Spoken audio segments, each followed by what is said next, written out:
রাতের জন্য একদম খাবার বসিয়ে দিয়েছি, যেহেতু আজকে অনেকটা রাত হয়ে যাচ্ছে তো তাড়াতাড়ি করে বসিয়ে দিলাম। এখানে ভাত হবে, এখানে আমার পনির হবে, এই যে পনির কেটে রেখেছি, রেড কাউ পনির।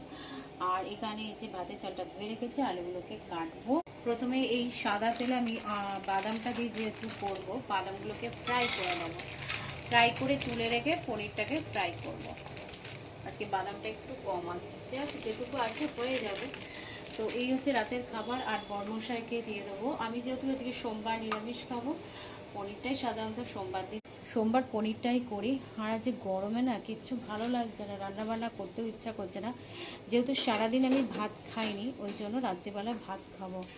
কারণ এই গরমে মানে অন্য কিছু খেলে না সেটা একটু প্রবলেম হয়ে যাবে। আর এখন সোমবার রাত্রে আমি ভাতই খাচ্ছি। তো যাই হোক, পুরোটা কমপ্লিট হোক, দিয়ে দেখি ভিডিওটাকে এন্ড করবো। বাদামটা মোটামুটি ফ্রাই হয়ে গেছে, এই যে এবার তুলে নিয়ে পনিরটাকে সুন্দর করে ভেজে নেব। তো এই দেখো জলটাও বেশ টকবক টকবক করে ফুটছে, চালটাকে দিয়ে দেবো। তো চল,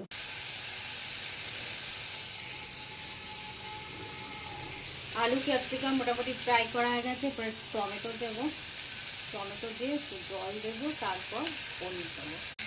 আমি কিন্তু পনিরটা একদম মশলা ছাড়া করি, শুধু একটু লঙ্কার গুঁড়ো দিই, কারণ ঝালের জন্য হলুদ হলুদ কিচ্ছু দিই না। আর টমেটোটা এই কারণে দেবো, যেহেতু আলুটা আমার বেশি খাওয়া যাচ্ছে, টমেটো ক্যাপসিকাম খেলে আর মোটামুটি দু একটা আলু খেলে হয়ে যাবে। যেহেতু এটা নিরামিষ খাবার, আমি খাবো, বাবা খাবে। তো এখন এই টমেটোগুলো জল থেকে তুলে দিয়ে দিচ্ছি। আর ঘড়ির কাঁটা প্রায় 10টা হয়ে গেছে। গরমে না ভালো লাগছে না। চলো পুরো কমপ্লিট হোক। তোমার পনির পুরোপুরি কমপ্লিট। এবার এই পনিরটাকে দেব। আর এটা একটু মাখো মাখো করার জন্য পনিরটাকে কি করেছি, এরকম সুন্দর করে একদম হাত দিয়ে করে নিয়েছি, যে ব্যাপারটা একটু অন্যরকমের হবে। এই যে এবার পনিরটাকে ঢেলে দেবো। এর মধ্যে বাদাম ফ্রাই করা সব আছে।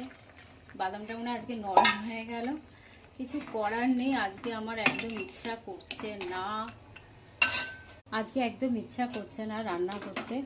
কিন্তু যেহেতু সারাদিন আমার ভাত খাওয়া পড়েনি, এবার কিছু তো খেতে হবে।